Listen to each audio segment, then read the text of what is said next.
أعوذ بالله من الشيطان الرجيم. بسم الله الرحمن الرحيم. زين للناس حب الشهوات من النساء والبنين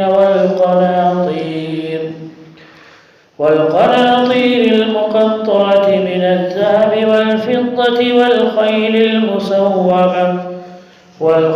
المسومة والأنعام والحرث ذلك متاع الحياة الدنيا والله عنده حسن المآب. اللہ تبارک و تعالی نے پچھلی آیتوں میں کافروں اور یہودیوں کو یہ سمجھایا تھا کہ اگر تم اپنے مال اور اپنی اولاد پر تکبر کرو گے تو اللہ تبارک و تعالی تمہیں جہنم کے اندر تم سب کو جمع کرے گا اور وہ بہت برا ٹھکانہ ہے۔ اب یہاں سے اللہ تعالیٰ فرماتا ہے زُيِّنَ لِلنَّاسِ حُبُّ الشَّهَوَاتِ مِنَ النِّسَاءِ، لوگوں کے لیے نفس کی جو خواہش ہوتی ہے اس کو بہت ہی خوبصورت بنا کر ان کے سامنے رکھ دیا گیا ہے۔ یعنی دل کی خواہش، نفس کی جو خواہش ہوتی ہے، دل کی جو چاہت ہوتی ہے، ان کے اندر اللہ نے فرمایا کون کون چیزوں کی چاہت ہوتی ہے لوگوں کے اندر؟ من النساء، عورتوں کی، والبنین، بچوں کی محبت کی، والقناطیر المقنطرۃ من الذهب والفضہ، اور سونے اور چاندی کے لگے ہوئے ڈھیروں کی، والخیل المسومۃ والانعام والحرث، اور خوبصورت اچھے نشان لگے ہوئے گھوڑے اور جانوروں کی اور کھیتی کی۔ ان سب چیزوں کی جو خواہش ہوتی ہے انسان کے دل کے اندر، اس کی محبت انسان کے دل کے اندر یا انسان کے سامنے بالکل خوبصورت بنا کر رکھی گئی ہے۔ لیکن اللہ تبارک و تعالیٰ نے ان ساری چیزوں میں سب سے پہلے جس چیز کا ذکر کیا وہ النساء، عورتوں کے بارے میں اللہ نے فرمایا۔ اسی لیے اللہ کے رسول صلی اللہ علیہ وسلم نے فرمایا کہ ما ترکت بعدی فتنة اضر من النساء، کہ میں نے اپنے بعد لوگوں کے لیے یا اپنی امت کے لیے عورتوں سے بڑھ کر کوئی بھی فتنہ نہیں چھوڑا، ہے نا، عورتوں سے بڑھ کر کوئی بھی فتنہ نہیں چھوڑا۔ اور ایک اور حدیث میں اللہ کے رسول صلی اللہ علیہ وسلم نے فرمایا النساء حبائل الشیطان، کہ عورتیں شیطان کی جال ہیں۔ جس طرح سے ہم جال پھینک کر مچھلی کا شکار کرتے ہیں نا، شیطان ایمان والوں کا شکار کس کے ذریعے سے کرتا ہے؟ عورتوں کے ذریعے سے، لڑکیوں کے ذریعے سے شیطان جال پھینکتا ہے، اور ان کے ذریعے سے نمازیوں کا شکار کرتا ہے، ایمان والوں کا شکار کرتا ہے۔ یہاں تک کہ روایتوں میں یہ بھی آتا ہے کہ اللہ تبارک و تعالی نے ایک فرشتے کو دنیا کے اندر، دو فرشتوں کو دنیا کے اندر عبادت کرنے کے لیے بھیجا تھا، جن کی خواہش تھی کہ وہ انسانوں کی طرح عبادت کریں، انسانوں کی طرح ان کا معاملہ ہو۔ تو ان دو فرشتوں کو اس دنیا کے اندر بھیجا گیا تھا انسانوں کی طرح عبادت کرنے کے لیے، پر نتیجہ کیا ہوا کہ کچھ دنوں کے بعد میں وہاں کے لوگوں نے ان کو بھی گمراہ کرنے کے لیے، ان کو بھی بہکانے کے لیے عورتوں کو ان کے پاس بھیجنا شروع کر دیا، عورت کو ان کے پیچھے لگا دیا، اور آہستہ آہستہ وہ بھی دین سے دور ہو گئے اور اپنا ایمان ان کا ختم ہو گیا۔ تو عورت شیطان کا سب سے بڑا جال ہے، اور اس چیز کو میں کھلے عام اس لیے کہہ رہا ہوں، آپ لوگ اس کو اگر اچھا لگے یا برا لگے، لیکن یہ بات آپ سب کو معلوم ہے، میں کھول کر کہوں یا نہ کہوں، یہ بات ہر نوجوان، ہر آدمی سمجھتا ہے کہ کیا ہے معاملہ، کیا ہے اللہ نے کیوں سب سے پہلے عورت کا ذکر کیا۔ عورت کا ذکر اللہ نے سب سے پہلے کیوں کیا یہ سب آپ لوگ سمجھتے ہیں، سب آپ لوگوں کو معلوم ہے، اور بالکل کھلی ہوئی بات ہے کہ آج کے دور کے اندر نوجوان نسل جو بگڑ رہی ہے اس کی وجہ صرف اور صرف یہ ہے کہ وہ ناجائز اور حرام محبت کے چکر میں اپنے ایمان کو، اپنے دین کو، اپنی عزت کو، ساری چیزوں کو برباد کر رہے ہیں حرام اور ناجائز محبت کے چکر میں، جسے نعوذ باللہ یہ محبت کا نام دیتے، یہ محبت نہیں ہے، یہ اللہ سے بغاوت ہے، اللہ سے دشمنی ہے۔ یہ جو لوگ ناجائز تعلق بناتے ہیں، جو لوگ ان عورتوں سے ناجائز تعلق بناتے ہیں جن سے اللہ تعالیٰ نے جن سے بات کرنا تک حرام قرار دیا بے وجہ، جن کو دیکھنا اللہ تعالیٰ نے بے وجہ حرام قرار دیا، آج ان کے ساتھ میں، آج کے ہمارے سماج میں، آج کے ہمارے معاشرے میں، آج کے ہماری سوسائٹی میں کیا ہو رہا ہے کہ شادی سے پہلے شوہر بیوی والے حرکات ہو رہے ہیں، نعوذ باللہ۔ یہ آنکھوں کا زنا، یہ ہاتھوں کا زنا، یہ زبان کا زنا کیا ہے؟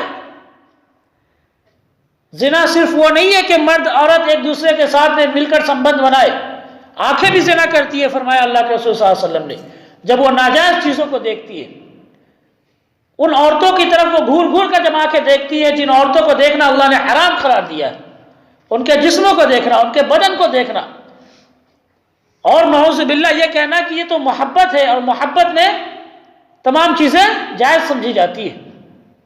کہاوت انگلش کی آ گئی ہے، everything is fair in the war and love, کہ جنگ اور محبت میں ساری چیزیں فیئر ہے، جائز ہے، نعوذ باللہ۔ یہ محبت نہیں ہے میرے بھائیوں، یہ اللہ سے بغاوت ہے، اللہ سے دشمنی ہے، اور یہ سب کے سب شیطان کے سب سے بڑے جال میں آ چکے ہیں۔ ان حرکات کے ذریعے سے ہم کیا کر رہے ہیں؟ شیطان کو اپنا دوست بنا رہے ہیں، وہ شیطان جس نے ہمارے باپ کو ہمارے اصلی گھر یعنی جنت سے نکالا ہے۔ ہمارا اصلی گھر کہاں ہے؟ جنت ہے۔ کوئی آپ کے باپ کو آپ کے گھر سے نکالے تو آپ اس سے دوستی کریں گے، آپ اس کی باتوں میں آئیں گے، آپ اس سے محبت کریں گے، اس کے جال کا آپ شکار ہوں گے۔ لیکن ہم انسان جو بیوقوف ہیں ہو رہے ہیں، ہم اس شیطان کے شکار ہو رہے ہیں جس نے ہمارے باپ کو پہلے تو جنت سے نکالا، اب وہ اس کوشش میں ہے کہ ان سب کو جہنم میں لے کر جائے۔ تو اس بات کو آپ یاد رکھیے، اللہ کے رسول صلی اللہ علیہ وسلم نے یہ بات کیوں فرمائی کہ میں نے اپنے بعد اپنی امت کے لیے عورتوں سے بڑا فتنہ نہیں چھوڑا، عورتوں سے زیادہ نقصان والا فتنہ نہیں چھوڑا۔ سب سے ڈینجر اگر کوئی فتنہ ہے جس سے لوگوں کا ایمان بگڑ سکتا ہے، پورا سماج ختم ہو سکتا ہے، نوجوان نسل کیا ہے؟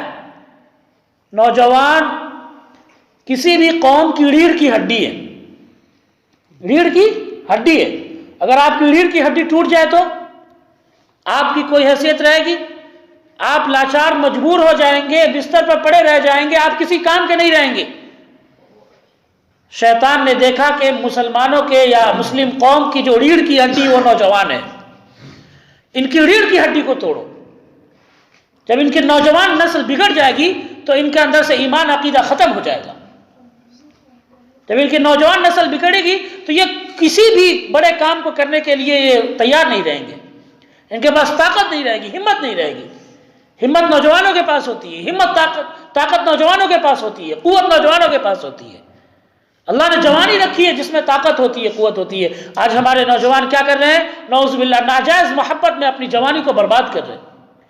یہ جوانی جو اللہ کی عبادت میں لگانی چاہیے تھی، یہ جوانی جو دین اسلام کی دعوت میں لگانی چاہیے تھی، یہ جوانی جسے اللہ کا کلمہ بلند کرنے میں لگانی چاہیے تھی، آج ہم اسے کیا کر رہے ہیں؟ ناجائز محبت کے اندر ضائع کر رہے ہیں، برباد کر رہے ہیں۔ آج نوجوانوں کی فکر کیا ہے؟ 24 گھنٹے ان کی ایک ہی فکر ہے کہ کس لڑکی کا آج شکار کر لوں میں ذرا کھل کر کہہ رہا ہوں، تھوڑا معاف کرے آپ، لیکن یہ حقیقت ہے جو بولنا پڑ رہا ہے مجھے۔ 24 گھنٹے ان کی ایک فکر رہتی ہے کہ آج میں کس لڑکی کا شکار کر لوں، آج میں نے اس سے بات کر لی، آج میں نے اس کو میسج کر دیا، آج میں اس سے چیٹ کر لیا، آج میں نے اس سے دوستی کر لی۔ یہی ان کی فکر ہے 24 گھنٹے کی۔ یہ شیطان نے ان کی فکر بنا دی ہے۔ جب یہ فکر ان کے دماغ میں رہے گی تو اسلام کی فکر کہاں سے آئے گی؟ دعوت کی فکر کہاں سے آئے گی؟ کیا ہم نے کبھی سوچا کہ ہمارے پڑوس میں ایسے غیر مسلم حضرات ہیں جو جہنم میں جا رہے ہیں، اور یہ کل قیامت کے دن ہمیں پکڑیں گے، ہماری پکڑ کریں گے کہ یہ آدمی خود تو اسلام پر تھا لیکن اس نے ہمیں دین کی دعوت نہیں دی، اور ہم دعوت کیا دیں گے؟ ہم تو خود ہی دین سے دور ہیں، خود ہی ہم جو ہے اللہ کے ساتھ میں اور اللہ کے رسول صلی اللہ علیہ وسلم کی سنتوں کے ساتھ میں غداری کر رہے ہیں۔ تو اللہ کے واسطے اس فتنے کو سمجھے آپ کہ کس طرح سے نوجوان نسل آج کے زمانے کے اندر شیطان کے جال کا شکار ہو رہے ہیں۔ اور ایسا نہیں ہے کہ اللہ کے رسول صلی اللہ علیہ وسلم نے عورتوں کو صرف نقصان کی چیز بتایا ہے، بلکہ یہی فرمایا اللہ کے رسول صلی اللہ علیہ وسلم نے کہ خیر متاع الدنیا المرأۃ الصالحہ، کہ دنیا کا سب سے بہتر اگر کوئی سامان ہے تو وہ نیک عورت ہے۔ یہ نیک عورت جب اپنی نیکی پر آتی ہے، جب یہ پردہ اختیار کرتی ہے، جب یہ بے پردگی سے بچتی ہے، تو اللہ تبارک و تعالی اس کو جنت کی عورتوں کا سردار بھی بناتا ہے۔ اسی عورت کو اللہ تبارک و تعالی نے قرآن پاک میں ایمان والوں کو یہ کہا، کیا کہا؟ کہ تم ایمان لاؤ کس کی طرح؟ فرعون کی بیوی کی طرح۔ ضرب اللہ مثلا للذین آمنوا امرأة فرعون اذ قالت رب ابن لی عندک بیتا فی الجنۃ ونجنی من فرعون وعملی ونجنی من القوم الظالمین۔ اللہ نے مومنوں کے لیے مثال دی ہے، کس کی؟ فرعون کی بیوی کی مثال دی ہے کہ ایمان لانا ہے تو اس عورت کی طرح ایمان لاؤ۔ ایک طرف یہ بھی ہے، سکے کا ایک رخ یہ بھی ہے کہ اللہ ایمان والوں کو مثال دے کر سمجھا رہا ہے کہ فرعون کی بیوی کے جیسا ایمان لاؤ۔ فرعون کیا کرتا تھا اپنی بیوی کے ساتھ میں؟ اس کے دونوں ہاتھوں میں کیل ٹھوک دیتا تھا، دونوں پیروں میں کیل ٹھوک دیتا تھا، اور تپتی ہوئی دھوپ کے اندر وہ زمین پر، آگ کی جیسی زمین پر اس کو لٹا کر چھوڑ دیتا تھا۔ پھر وہ دین سے پھری نہیں، ایمان سے پھری نہیں، جو فرعون کے ظلم کو سہتی رہی اور اللہ سے شکایت نہیں کی، اللہ سے اس حالت میں بھی دعا کرتی رہی کہ اے اللہ میرے لیے رب ابن لی عندک بیتا فی الجنہ، اے رب میرے لیے اپنے پاس جنت میں ایک گھر بنا دے، ونجنی من فرعون وعملی ونجنی من القوم الظالمین، کہ مجھے فرعون اور اس کے عمل سے مجھے نجات دے دے، ہے نا؟ تو ایک طرف اللہ نے عورت کی طرح، اس عورت کی طرح ایمان لانے کا حکم بھی دیا، اور ایک طرف اللہ کے رسول صلی اللہ علیہ وسلم نے کیا فرمایا کہ سب سے بڑا فتنہ اگر کوئی ہے تو عورت ہے۔ تو شیطان کا سب سے بڑا جال، ایک ایمان والا، ایک نمازی نوجوان وہ دین کی طرف آتا ہے لیکن شیطان کی آنکھوں میں نہیں بھاتا، وہ شیطان کے دل کے اندر کانٹے کی طرح چبھتا ہے وہ، تو وہ کیا کرتا ہے؟ کسی خوبصورت لڑکی کو اس کے پیچھے لگا دیتا ہے، وہ خوبصورت لڑکی اس کے پیچھے پڑتی ہے اور آہستہ آہستہ اپنے جال میں لے کر اسے کیا کرتی ہے؟ دین سے دور کر دیتی ہے، اسلام سے دور کر دیتی ہے، اور ایک وقت ایسا آتا ہے جب نعوذ باللہ وہ ناجائز سنبندھ میں پڑ جاتا ہے، پھر تو اس کا ایمان بھی نکل جاتا ہے اس کے دل سے، اور وہ کافر ہو جاتا ہے اس حالت میں، اور وہ یہ سمجھ رہا ہے کہ یہ محبت ہے اور الفت ہے اور نہ جانے کیا کیا چیزیں بتائی جاتی ہیں۔ تو اللہ کے واسطے اس فتنے کو سمجھیے، عورتوں کا فتنہ سب سے بڑا فتنہ ہے۔ آج جو لوگ موبائل کے ذریعے سے یا فیس بک کے ذریعے سے، واٹس ایپ کے ذریعے سے ناجائز تعلقات اپنا رہے ہیں، یاد رکھے کہ زنا، امام شافعی رحمہ اللہ نے فرمایا کہ زنا بدلے کی چیز ہے۔ بدلے کا کیا مطلب ہے؟ کہ اگر آپ کسی کی بہن کے ساتھ میں یہ حرکت کریں گے تو کل ہو کر آپ کی بہن کے ساتھ میں بھی یہ ہو سکتا ہے، آپ کسی کی بیوی کے ساتھ میں یہ حرکت کریں گے، کل ہو کہ آپ کی بیوی کے ساتھ بھی یہ حرکت ہو سکتا ہے، آپ کسی کی بیٹی کے ساتھ میں یہ حرکت کریں گے، کل ہو کہ آپ کی بیٹی کے ساتھ میں بھی یہ حرکت ہو سکتا ہے۔ اس وقت آپ کو کیسا محسوس ہوگا؟ کیسا محسوس ہوگا؟ اس وقت اللہ کے رسول صلی اللہ علیہ وسلم کے پاس ایک شخص آیا اور کہا اللہ کے رسول صلی اللہ علیہ وسلم میں فلاں عورت سے زنا کرنا چاہتا ہوں۔ اللہ کے رسول صلی اللہ علیہ وسلم ناراض نہیں ہوئے، اسے بیٹھایا اور کہا سنو، اگر کوئی آدمی یہ کہے کہ وہ تمہاری ماں کے ساتھ میں ایسا کرنا چاہتا ہے تمہیں کیسا لگے گا؟ وہ بہت ہی غصہ ہو گیا، بہت ہی ناراض ہو گیا۔ کہا کہ اگر تمہاری بہن کے ساتھ میں کوئی یہ سوچے، تمہاری بیوی کے ساتھ میں کوئی یہ سوچے، تو وہ آدمی کہنے لگا کہ یہ تو کبھی نہیں میں ہونے دوں گا۔ فرمایا اللہ کے رسول صلی اللہ علیہ وسلم نے کہ وہ بھی تو کسی کی بہن ہے، وہ بھی تو کسی کی بیوی ہے، وہ بھی تو کسی کی ماں ہے۔ تو اس لیے یہ بدلے کی چیز ہے۔ اللہ کے واسطے اس فتنے کو سمجھیے، اگر کسی کی واقعی میں شادی کی عمر ہو گئی ہے، اسلام نے صرف اور صرف ایک حلال طریقہ بتایا ہے، حلال راستہ بتایا ہے، اور وہ شادی کا راستہ ہے بس۔ نہ تو سگائی، نہ ہی اس سے پہلے کچھ، نکاح صرف اور صرف ایک حلال راستہ ہے۔ نکاح سے پہلے مرد عورت کا ہر تعلق ناجائز ہے، حرام ہے، چاہے سگائی ہو جائے یا کچھ بھی ہو جائے، صرف اور صرف نکاح قبول اور ایجاب و قبول ہونے کے بعد میں ہی آپ شوہر بیوی ہو گئے۔ اب اس کے بعد میں آپ الگ رہیں یا ساتھ رہیں یا آپ کی مرضی، لیکن نکاح سے پہلے کوئی تعلق نہیں۔ آپ کی عمر ہو گئی ہے شادی کی تو آپ اپنے ماں باپ سے کہہ کر شادی کر لیں، لیکن اللہ کے واسطے اپنی زندگی کو جہنم کے اندر نہ دھکیلیں، اللہ کے عذاب کا آپ شکار نہ ہو۔ اور اس طرح سے ماں باپ کو بھی چاہیے کہ آج کل کے زمانے میں خاص طور سے بچے کمی عمر میں ہی وہ اس طرح سے یہ ہو جاتے ہیں، ان کا ذہن جو ہے بہت زیادہ اس طرف چلا جاتا ہے، تو ماں باپ کو بھی چاہیے۔ آج کے دور میں یہ ماحول بنا ہوا ہے کہ لوگ تاخیر سے لیٹ سے شادی کرتے ہیں، حالانکہ آج کے زمانے میں جلدی کرنی چاہیے، ہے نا؟ لوگ کہتے ہیں کہ پہلے پڑھ لیں، یہ ہو جائے وہ ہو جائے، وہ ساری چیزیں اللہ تبارک و تعالیٰ کر دے گا۔ ضرورتیں پہلے بھی تھی، ضرورتیں ابھی ہے، نہ حالات بدلے نہ وقت بدلا ہے، ساری چیزیں وہی ہے، زمانہ وہی تھا پہلے جو ابھی وہی ہے۔ تو بس یہ ہے کہ انسان کی سوچ اور فکر بدل رہی ہے، اور جس کی وجہ سے ناجائز تعلقات بن رہے ہیں۔ آج کل ایک فیشن چلا ہوا ہے، لیو ان ریلیشن شپ، شادی سے پہلے ریلیشن میں رہنے کا فیشن، یہ سراسر زنا ہے۔ اور فرمایا اللہ کے رسول صلی اللہ علیہ وسلم نے کہ جس قوم کے اندر زنا عام ہو جائے اس کے اندر اللہ کا عذاب آتا ہے۔ کیسا عذاب؟ بھوک مری آتی ہے، زلزلہ آتا ہے، کوئی بہت بڑی بیماری آتی ہے۔ کب؟ جب کسی قوم کے اندر، کچھ لوگوں کے اندر جب زنا بالکل عام ہو جائے۔ آج ہمارے اوپر اللہ کا عذاب آ رہا ہے، بھوک مری آ رہی ہے، زمین سے پانی ختم ہوتا جا رہا ہے، اور سیلاب کہیں پہ آ رہا ہے، کہیں پر زلزلہ آ رہا ہے، دھرتی ڈول رہی ہے، لوگ تباہ و برباد ہو رہے ہیں، اور ایک عام بیماری جو اس وقت چلی ہوئی ہے سب اور صرف ہمارے گناہوں کا، اور جو زنا عام ہو گئی اس کی وجہ سے اللہ تعالیٰ نے یہ کر رکھا ہے۔ تو اللہ کے واسطے اس دھوکے کو اور اس فریب کو سمجھیے۔ اللہ تبارک و تعالیٰ سے دعا ہے کہ اللہ ہم سب کو کہنے سننے سے زیادہ عمل کرنے کی توفیق عطا فرمائے۔ وآخر دعوانا